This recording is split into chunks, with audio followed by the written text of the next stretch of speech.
काकासाहेब कोयटे सामाजिक कामात व नेहमीच कोपरगावकरांच्या सुखदुःखात सहभाग घेतात. अशा सामाजिक बांधिलकी जपणाऱ्या काकांसह राष्ट्रवादी काँग्रेस नगरसेवकांना निवडून देणे ही कोपरगाव शहराच्या विकासाची गरज आहे. त्यामुळे कोपरगाव नगर परिषदेची सत्ता राष्ट्रवादी काँग्रेस पक्षाला द्या. तुमच्या विकासाच्या सर्व अपेक्षा पूर्ण होतील असा विश्वास जिल्हा बँकेच्या माजी संचालिका सौ चैतालीताई काळे यांनी कोपरगाव शहरातील प्रभाग क्रमांक 14 मधील कॉर्नर सभेत नागरिकांशी संवाद साधताना व्यक्त केला. यावेळी बोलताना सौ चैतालीताई काळे म्हणाल्या की दादा आपल्यासाठी प्रत्येक ठिकाणी प्रत्येक कार्यासाठी उभा असतात. मी असेल, माझ्या सासूबाई असतील, हा प्रभाग आता पाठ झालाय, कुणाचं घर कुठे आहे तेही माहिती आहे. आणि मी गेल्या 11 वर्षापासून जसं माझं लग्न झालंय मी कोपरगाव मध्ये आहे आणि या प्रभागामध्ये ज्यावेळेस त्यावेळेस यायचो त्यावेळेस अक्षरशः इथे रस्ते पण नव्हते. यायला इथे पाऊस पडला तर खड्डे असायचे, पाणी असायचं, चिखल असायचं. बरोबर आहे. ते काळ आपण विसरून चालणार आहे का? ते दिवस विसरून चालणार आहे का? आज कुठेतरी जाऊन आशुतोष दादा आमदार झाल्यानंतर आपल्याला हे पेवर ब्लॉक दिसायला लागले. गल्लोनगोळी पेवर ब्लॉक झालेले आहे. विरोधक काय म्हणतात? आम्ही केले, पण 5-9 वर्ष झाले नगरपालिका होऊन. नगरपालिकेचे 2 वर्षच होते, त्याच्यानंतर काहीच नव्हतं. प्रशासक होतं, त्याच्यामुळे दादांनी जो काही निधी आणला आमदार निधीतून तो आमदार निधी खालीपर्यंत गेला आणि खाली प्रत्येक प्रभागामध्ये प्रत्येक ठिकाणी हे असे पेवर ब्लॉक झालेले आहेत. सुनील भाऊ या अगोदर बोलले की आम्ही नगरच्या माणसाला गाडीवर बसवलं आणि पूर्ण कोपरगाव हे खरं कोपरगाव आहे, हे गावठण आहे, हे कोपरगाव आहे, हे कोपरगाव. बरोबर आहे ना? त्याच्यामुळे माझी आपल्या सगळ्यांना विनंती आहे की आपण इथे फिरताना आपण बघतो, कधी इथं यायचो आम्ही, आमचे ग्रामीणचे पण आलेले आहेत इथं काही. त्यांना मी सांगू इच्छिते की आम्ही जेव्हा इथं यायचो काही ठिकाणी तर गटरमध्ये म्हणजे अक्षरशः ते डुकर जायचे घरात, लहान मुलांच्या माग अशी परिस्थिती इथं होती. हे खोटं काय आहे का? होती का नव्हती परिस्थिती अशी? आज आहे का तशी परिस्थिती? आज ती परिस्थिती नाही. आज आपण बघतोय प्रत्येक ठिकाणी पेवर ब्लॉक सारखे सगळ्या रस्त्यात झालेले आहेत, पेवर ब्लॉक झालेले आहेत, सगळ्या कव्हर गटरी झालेले आहेत. पण पाठीमागचा एक रस्ता आहे, पाठीमागची एक बोळ आहे या प्रभागामध्ये जिथं काम अजूनही बाकी आहे. थोडे सगळे काम झालेले आहे. जेवढं काही दादा करू शकले ते दादांनी केलेलं आहे. माझी एवढीच विनंती की अजून आपल्याला कामं करायची. आणि काम कोण करतं? काम करणाराच माणूस काम करतो. ज्याच्या अंगात काम नाही तो कामच नाही करू शकत. घरात असो, आपण स्वयंपाक करतो ना बायका, एखादीला सवय असती घर आवरा, घर स्वच्छ करा, स्वयंपाक करा, काम करा, सगळं व्यवस्थित छान ठेवा. एखादीला नाहीच आवडत आहे. बरोबर आहे. ज्याच्या अंगात जे काम आहे त्याला तेच येतं. आशुतोष दादांना एकच काम येतं.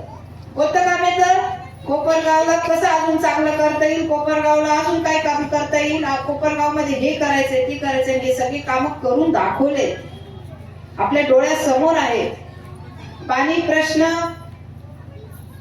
महिलांचा सगळ्यात मोठा जिव्हाळ्याचा प्रश्न पाणी प्रश्न होता. या भागामध्ये फिरत असताना महिला अशा ग्लास घेऊन यायच्या, अशा दाखवायच्या. त्या ग्लास मध्ये आळ्या पाहता येईल, आमचं फक्त पाण्याचं काम करा. त्या आळ्याच्या पुढे मच्छर व्हायचे, डेंग्यू व्हायचा. रेकॉर्ड आहे आपल्या आशा सेविकांचा. आताच पावसाळा संपला होता. बरोबर आहे. मागच्या पावसाळ्यामध्ये किती कमी पेशंट आहे डेंग्यूचे याचा तुम्ही हे घ्या. आशा सेविकांनी पूर्ण रिपोर्ट केलेला आहे तयार. त्याच्या अगोदरचे रिपोर्ट पहा की प्रत्येक प्रभागात पेशंट असायचे, प्रत्येक घराघरामध्ये पेशंट असायचे. की पाणी 20-20 दिवस तसंच साठवून ठेवायचं, त्याच्यावर डास व्हायचे. त्याच्यात आपल्या पोरांना, लहान मुलांना, मोठ्या लोकांना डेंग्यू झालेले. आणि जे काही कष्टाचे 2 पैसे आपण कमवायचो ते दवाखान्यात जायचे. दवाखान्यात नाही गेले तर 2 पैसे जार विकत आणायला जायचे. अशी वाईट परिस्थिती आपल्या कोपरगावनी पाहिलेली आहे आणि ज्यांच्यामुळे हे पाहिलेली आहे तेही आपल्याला चांगले माहित आहे. आशुतोष दादांनी आज ते प्रश्न सोडवले, त्याच्यामुळे आज काकाजी असतील आपले नगराध्यक्ष पदाचे, ते आपल्याला तिथून पुढचं सांगते आपल्याला काय करायचंय आता, की आपल्याला प्रत्येक महिलेला रोजगार द्यायचा आहे. आपल्या प्रत्येक घराघरात कसं आपण प्रत्येक जण मोठे होईल याचा विचार दादा करताय. म्हणून माझी आपल्या सगळ्यांकडे विनंती आहे की आपण हे विसरू नका. मी जुने दिवस का आठवून देतेय की काम कोणी केलं हे आपल्याला माहित पाहिजे आणि आपल्याला सगळ्या महिलांना माहित आहे. आपण सर्वजण तलावात पाहायला पण आल्या होत्या, भूमिपूजनाला पण आल्या होत्या. भूमिपूजनाच्या वेळेस आपण पाहिलं तिथं काहीच नव्हतं, एड्या बाबी उभ्या होत्या. त्याच्यानंतर ते सगळं क्लिअर करून तिथे जो तलाव झाला तोही आपण सर्वांनी पाहिला. नंतर घेऊन पाहिला ना महिलांनी, आल्या होत्या तुम्ही सगळ्या. माझी आपल्याला विनंती आहे, हे काम करत असताना जो माणूस चांगलं काम करतो ना त्याला सगळेच त्रास देतात. एखाद्या माणसाने विचार केला ना की नाही आपल्याला गावासाठी चांगलं करायचंय, लगेच सगळेजण जे इकडे बोलतात काहीतरी वेगळं, लोकांसमोर बोलायचं वेगळं आणि करायचं वेगळं. 36 याचिका आहेत, 36 कोर्टामध्ये 36 याचिका दाखल केलेल्या आहेत की हे काम कसं थांबेल. तलावाचं काम झालं नाही पाहिजे. का बरं? आता तुम्ही येता, कोणत्याही येता आणि कसं काय बोलता तुम्ही लोकांना. आज जे लोक पाणी पितात, आज जे लोक आमचे सर्वजण आहेत, या सगळ्यांचं प्रेम आहे दादांवर, दादांवर विश्वास आहे आणि म्हणून दादा देखील एक जे काही तलाव आहे पूर्ण करू शकले, कारण या सगळ्यांचा आशीर्वाद दादांसोबत आहे. दादांनी फक्त येऊन मला मतदान द्या असं नाही म्हटलं आणि परत गेले आणि परत काम नाही केलं का. आपला प्रत्येक वेळेस विचार केला, आपल्या प्रत्येक महिलेचा विचार केला, प्रत्येकाचं काम पूर्ण केलं. प्रत्येक समाजाला बोलून दादांनी निधी दिलेले. आज प्रत्येक समाजाचे समाज मंदिर बांधून राहिले सगळ्या ठिकाणी. मला प्रत्येकाला एकच विनंती आहे, 20 तारखेला आपण सगळ्यांनी, महिलांनी स्पेशली, आपली एक टॅगलाईन आहे, घड्याळामुळे पाणी तर पाण्यासाठी घड्याळाला मतदान करा. कारण की आपल्याला रोज पाणी द्यायचंय आणि त्यासाठी आपल्याला 1 ते 4 नंबर तलाव पण आपल्याला दुरुस्त करायचे आहे, त्यांचंही कॉन्क्रिटीकरण करायचं आहे. आता इथं खरं बसलेले आहेत ग्रामीण भागातील, ते कोयगाव भागातलेच आहेत, त्यांना चांगलं माहिती आहे निळवंड पाणी कुठे येणार आहे कुठे नाही येणार आहे. विरोधक बोलतात आम्ही इकडे आणणार आहे पाणी, आम्ही तिकडे आणणार आहे पाणी. कधी कुणालाच काहीच दिसलेलं नाही. खरंच त्यांना आणायचं होतं तर त्यांनी असं प्रत्येक कामात, चांगल्या कामात खोडा टाकला नसता. जनतेचं भलं होत होतं त्याच्यातही तुम्ही खोडा टाकायचा.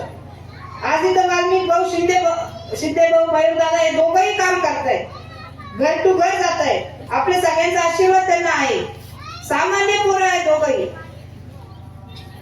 विरोधात कोण आहे? काही दिवसापूर्वी तर काय मी ऐकलं, हो आमच्या इथं कोपरगाव मध्ये कोणी सुरक्षित नाहीये, आमच्या इथं असं नाही. अरे पण ते सगळे लोक तुमच्याकडेच आहे. आमचे तर भोळे भोळे लोक आहे सगळे. सामान्य मुलं उभा आहेत. आज प्रत्येक पॅनल पहा तुम्ही, दादागिरी करणारे लोक तुमच्याकडे आहेत. आणि आता कोपरगावच्या महिला, कोपरगावचे माणसं कुणीही तुमच्या दादागिरीला कुणीच घाबरत नाही. कारण आम्हाला माहिती आहे की आमच्या सोबत आशुतोष दादा आहे आणि आम्हाला माहित आहे की आमच्या बरोबर घड्याळ आहे. आणि म्हणून आम्ही सगळे काम जे काही जनतेला पाहिजे आहे, जे काही कोपरगावच्या चांगल्या भल्यासाठी आहे ते आपण पूर्णच करणार आहोत. त्याच्यामुळे आपल्या सगळ्यांना विनंती आहे, येत्या 20 तारखेला आपण घड्याळ या चिन्हासमोरील बटन दाबायचं आहे. आपल्या प्रभागामध्ये भरपूर कामं झालेली आहेत आणि ते फक्त आशुतोष दादामुळेच झालेले आहेत. कारण जे नगरसेवक तुम्ही निवडून दिले होते ते काय परत येऊन पाहिलं पण नाही तुमच्या घरात. आता येत आहेत ते, कारण तेच उभा आहेत. बरोबर आहे. आता त्यांना तुम्ही सगळ्यांनी उत्तर द्यावं अशी मी तुमच्याकडे विनंती करणार आहे. महिला सगळ्या जणी सगळ्या हुशार आहेत. कुणीही कुणाच्याही भूलथापाला बळी पडू नका. कुणी येतं कुणी काहीतरी सांगतं, या अगोदर का नाही केलं त्यांना विचारायचं. आशुतोष दादा काम करायला लागले का आशुतोष दादांवरती लगेच सगळ्यांनी दुसऱ्याच गोष्टींवर काहीतरी बडबड करायची. कामावर बोला ना तुम्ही. एखाद्याने म्हणावं ठीक आहे इथं हे काम काय झालं तिथं हे काम का नाही झालं. नगरसेवक तर तुमचेच होते, बरोबर आहे. त्यावेळेस तुम्ही काहीच काम नाही केलं. म्हणून माझी आपल्याला विनंती आहे की आपल्याला वरती आशुतोष दादा आहेतच, खाली आपल्याला नगरपालिकामध्ये आपण सर्वांनी जास्तीत जास्त घड्याळ या लोकांना तिघांनाही घड्याळासमोरील बटन दाबायचंय. कुठेही विसरायचं नाही, गडबड करायची नाही. कुणी येऊ दे, आपलं सगळ्यांचं प्रेम हेच आशुतोष दादाची ताकद आहे, लक्षात ठेवा. आशुतोष दादांना खूप विश्वास आहे तुमच्या सर्व जनतेवर, आपल्या सगळ्यांच्या आशीर्वादावर, आपल्या सगळ्यांच्या प्रेमावर. म्हणून आज ते खंबीरपणे उभा आहे. त्यांनी कधी कोणत्याही अशा हे जे काय चालू नाही याला कधी उत्तर देत नाही दादा. दादा म्हणतात माझं काम म्हणजेच माझं उत्तर आहे.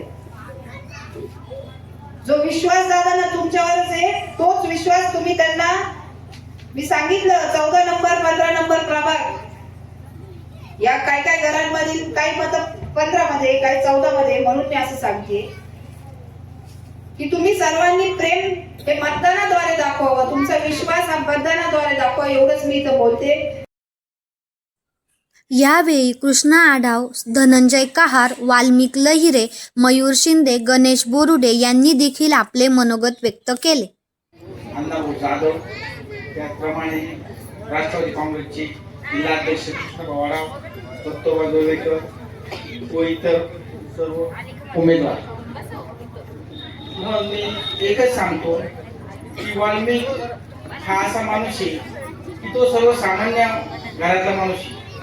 ज्याची आई भाजीपाला विक्रेता होती. या मुलाने राजमुद्रा प्रतिष्ठानच्या माध्यमातून नवरात्र उत्सव असेल किंवा वणी पायी दिंडी असेल, या माध्यमातून त्याने या प्रभागामध्ये चांगले काम केले. त्याने त्यावेळेस चैत्री पौर्णिमेच्या वेळी त्या पालखीचं नियोजन करून त्याने भक्तसार आणि सांस्कृतिक कार्यक्रमाचे 7 दिवस करीत आहोत. त्याचं हे काम आणि त्यांनी या प्रभागामध्ये त्यांनी केलेले म्हणजे सामाजिक उपक्रम, जे म्हणजे आरोग्य शिबिर असेल, इतर हे असेल, त्यांनी प्रत्येक मित्राच्या अडीअडचणीला धावून जाणारा हा माणूस आहे. तसेच आपला दुसरा उमेदवार आहे जे मयूर शिंदे यांनी क्रांती युवक संघटनेच्या माध्यमातून महाबोली हनुमान मंदिराच्या माध्यमातून केलेलं काम हे एक आदर्श आहे या 2 उमेदवार बाबतीत. या दोघांसाठी आम्ही स्वतः उमेदवारी मागे जे माणसे की आम्ही अर्जच भरलेलं नाही. लोक म्हणत होते वा काही तुम्ही फॉर्म भरला नाही असं तसं, पण आम्ही फॉर्मच भरला नाही. कारण हे माणसं चांगले, दादांनी दिलेला शब्द होता की जो उमेदवार देईल त्याचं काम करायचं. आयोजित केलेल्या कॉर्नर सभेचे अध्यक्ष मोरे काका, त्याच पद्धतीने सन्माननीय व्यासपीठ आणि या ठिकाणी बहुसंख्येने जमलेल्या माता भगिनी आणि मित्रबंधू, मातांनो, आपल्याला आता नगरपालिकेला सामोरे जायचं आहे मतदान करायला. ही निवडणूक येत आहे 9 वर्षांनी. त्याच्यामुळे या निवडणुकीला विशेष असं महत्व प्राप्त झालेलं आहे. काय विचार करायचा आपल्याला जास्त मतदान करताना, तर त्याचं कारण असं की 2019ला आपण दादांना निवडून दिलं. निवडून दिल्यानंतर दादांनी कोपरगाव शहरातली जे काही मुख्य रस्ते असतील ते मुख्य रस्ते, त्यानंतर शासकीय इमारती, त्यानंतर आपल्या सर्वांचा अत्यंत जिव्हाळ्याचा असलेल्या पाणी प्रश्नाच्या दृष्टीने महत्वाच्या असलेल्या 5 नंबर साठवण तलाव, असे सर्व काम दादांनी 6 वर्ष पूर्ण केलं. आपल्या नगराध्यक्ष पद